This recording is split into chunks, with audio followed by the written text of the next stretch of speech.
বন্ধুরা, ভারতবর্ষের বুক থেকে আরও একটা বড় আন্তর্জাতিক চক্রান্ত নিঃশব্দে ধূলিসাৎ করে দেওয়া হয়েছে।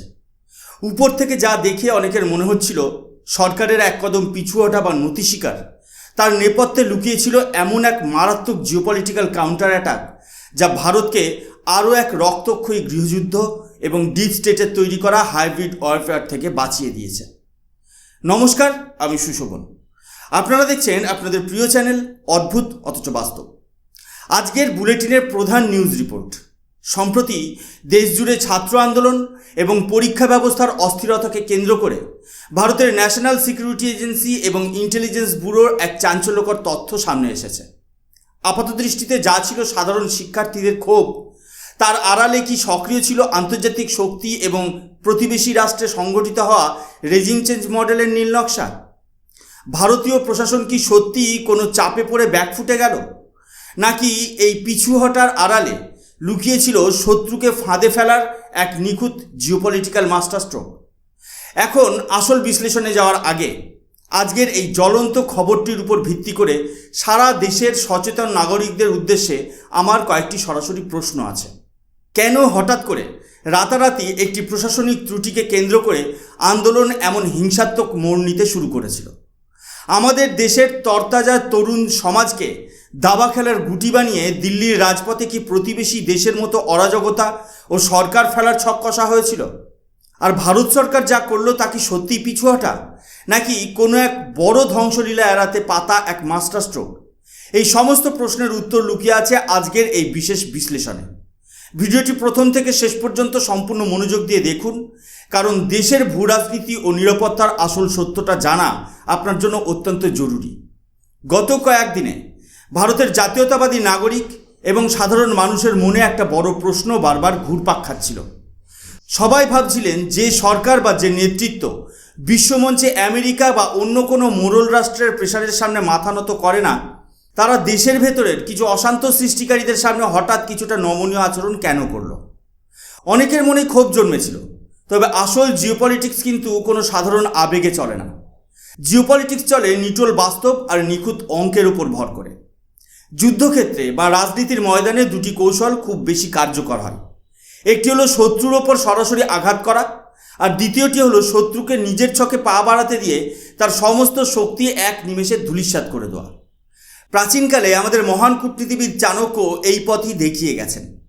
যখন আপনার শত্রু সাধারণ মানুষের আবেগকে ঢাল বানিয়ে দেশের ভেতর গৃহযুদ্ধ বা অরাজকতা তৈরি করতে চায়, তখন সরাসরি বল প্রয়োগ করলে শত্রু সেই আবেগকেই আপনার বিরুদ্ধে অস্ত্র হিসেবে ব্যবহার করে।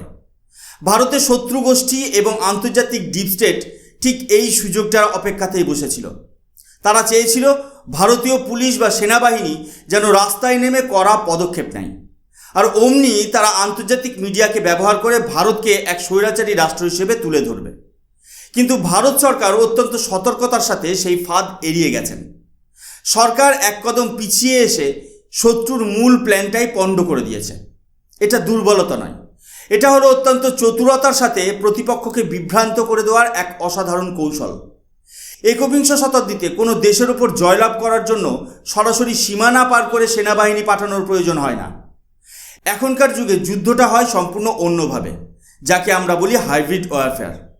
এই ধরনের যুদ্ধে কোনো দেশের ভেতরে অস্থিরতা তৈরি করতে লোকাল পার্টনার্স বা স্থানীয় কিছু অসন্তোষী গোষ্ঠীকে খুঁজে নেওয়া হয়। আজ থেকে কিছুদিন আগে কৃষক আন্দোলনের নামে আমরা ঠিক কী দেখেছি? ভারতীয় সংস্কৃতিতে কৃষক হলেন আমাদের অন্নদাতা। দেশের মানুষ কৃষকদের শ্রদ্ধা করে, ভালোবাসে। আর ঠিক সেই আবেগটাকেই ব্যবহার করেছিল কিছু বিচ্ছিন্নতাবাদী দল এবং আন্তর্জাতিক কিছু সিন্ডিকেট। তারা দেশের সাধারণ মানুষের আবেগকে কাজে লাগিয়ে মূল অর্থনীতি ও যোগাযোগ ব্যবস্থাকে অচল করে দেওয়ার চেষ্টা করেছিল।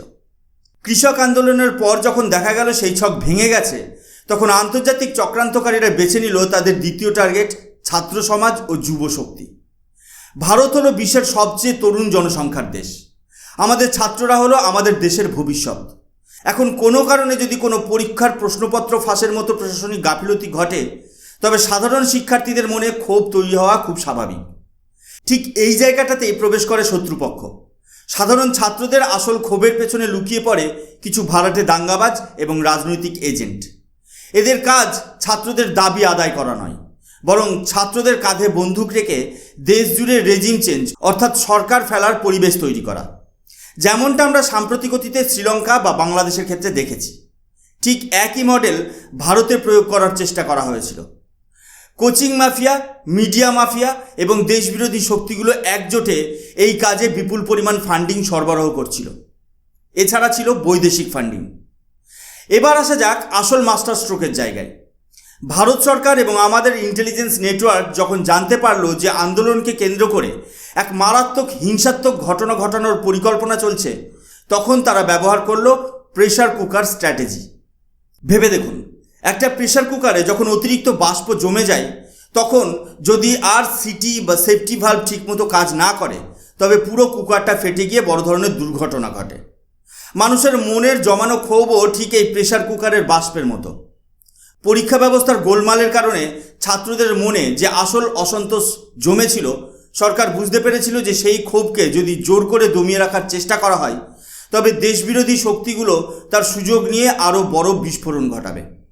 আমাদের ইন্টেলিজেন্স ইনপুট অনুযায়ী জানা গিয়েছিল যে শনি ও রবিবারের ছুটির দিনকে হাতিয়ার করে কিছু ছদ্মবেশী বিক্ষোভকারীকে দিয়ে আত্মদাহের মতো মর্মান্তিক নাটক সাজানোর পরিকল্পনা ছিল, যাতে পুরো দেশে এক অনিয়ন্ত্রিত দাবানল জ্বালানো যায়।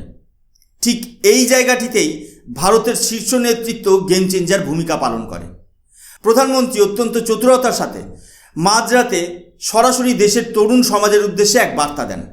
তিনি অত্যন্ত সহজ ও বন্ধুভাবাপন্ন ভাষায় প্রকৃত শিক্ষার্থীদের সাথে কানেক্ট করেন। মাত্র 3.5 মিনিটের সেই বার্তাটি নিমেষের মধ্যে বিশ্ব রেকর্ড করে কোটি কোটি তরুণ শিক্ষার্থীদের কাছে পৌঁছে যায়। এর মাধ্যমে প্রথম ধাপে একটা বিরাট কাজ সফল হলো। প্রকৃত ছাত্র এবং পেছনে লুকিয়ে থাকা দাঙ্গাবাজদের একে অপরের থেকে আলাদা করে দেওয়া হলো। যখন সাধারণ ছাত্ররা বুঝতে পারল যে সরকার তাদের সমস্যার বিষয়ে অত্যন্ত সচেতন এবং অলরেডি পুনরায় পরীক্ষা সম্পন্ন করিয়ে মেধাভিত্তিক ভর্তির ব্যবস্থা করে দিয়েছে, তখন ছাত্ররা আন্দোলন থেকে সরে দাঁড়াল। মাঠে পড়ে রইল কেবল এই ভাড়াটে অরাজক সৃষ্টিকারীরা। আর এইভাবেই প্রেসার কুকারের অতিরিক্ত বাষ্পটা খুব নিরাপদে বাইরে বেরিয়ে গেল। কোনো বড় দুর্ঘটনা ঘটার সুযোগই পেল না।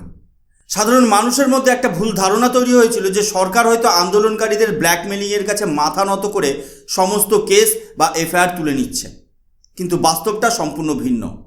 রাজপথে প্রকাশ্যে লাঠিপেটা না করার পেছনে ছিল এক গভীর আইনি ও প্রযুক্তিগত পরিকল্পনা। সরকার অত্যন্ত বিচক্ষণতার সাথে আধুনিক প্রযুক্তির সাহায্য নিয়েছে।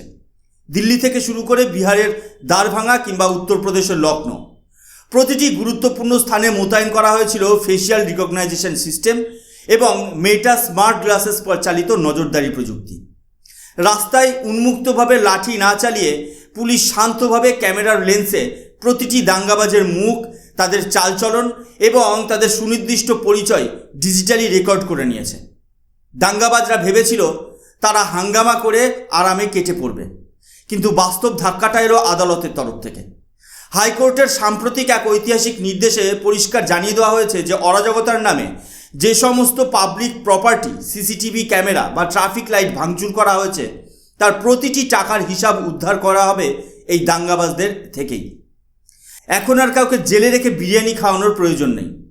রাজস্ব বিভাগ বা রেভিনিউ ডিপার্টমেন্ট সরাসরি নোটিশ পাঠাচ্ছে সেই সমস্ত অরাজকতা সৃষ্টিকারীদের ঘরে। পাবলিক প্রপার্টি নষ্ট করার জন্য নির্দিষ্ট টাকা যদি তারা জরিমানা হিসেবে জমা না দেয়, তবে তাদের বাড়িঘর ও সম্পত্তি বাজেয়াপ্ত করে তা কুর্কি করা হবে। অর্থাৎ এক তো সরকার সাধারণ ছাত্রদের ক্ষোভ প্রশমিত করে তাদের কলেজের দিকে পাঠালো, দ্বিতীয়ত আন্তর্জাতিক চক্রান্তকারীদের তৈরি হওয়া রক্তক্ষয়ী পরিকল্পনা ধূলিসাৎ করল, আর তৃতীয়টি হলো দাঙ্গাবাজকে চিহ্নিত করে তাদের উপর আইনি ও আর্থিক চাবুক চালিয়ে দিল। একেই বলে এক ঢিলে একাধিক পাখি মারা। বন্ধুরা, আমাদের বুঝতে হবে যে জিওপলিটিক্স শুধু সীমানার যুদ্ধ করার নাম নয়। দেশের ভেতরের শিক্ষা ব্যবস্থা, অর্থনীতি এবং যুব সমাজকে সুরক্ষা দেওয়াও জিওপলিটিক্সের এক অত্যন্ত গুরুত্বপূর্ণ অংশ। এতদিন ধরে ভারতের মেডিকেল শিক্ষা ব্যবস্থায় যে বড় বড় সিন্ডিকেট বা প্রাইভেট মাফিয়া রাজত্ব করছিল, যারা সাধারণ ঘরের সন্তানদের থেকে কোটি কোটি টাকা হাতিয়ে নিত, নিট এবং নতুন রিফর্মসের মাধ্যমে সেই কালো ব্যবসার কোমর ভেঙে দেওয়া হয়েছে। আজকের এই পুরো ঘটনা প্রমাণ করে দিল যে ভারতবর্ষ এখন আর আগের মতো ভঙ্গুর বা দুর্বল কোনো রাষ্ট্র নয়। বিশ্বমানের চক্রান্তকেও ভারত এখন নিজে ঠান্ডা মাথায় নিখুঁত কৌশলে এবং প্রযুক্তির সাহায্যে পরাস্ত করতে জানে।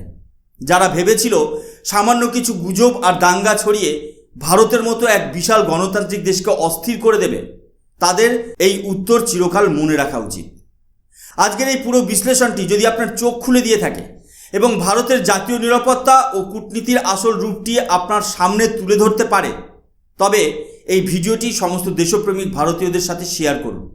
আর আপনারা যারা আমাদের চ্যানেলে আজকে নতুন এসেছেন, তারা অবশ্যই আমাদের চ্যানেলকে সাবস্ক্রাইব করে পাশে থাকা বেল আইকনটি প্রেস করে দিন। আমি সুশোভন আজকের মতো এখানেই বিদায় নিচ্ছি। দেখা হবে পরবর্তী একটি নতুন এপিসোডে। ততক্ষণ পর্যন্ত ভালো থাকবেন, সুস্থ থাকবেন। জয় হিন্দ, বন্দে মাতরম, ভারত মাতা কি জয়।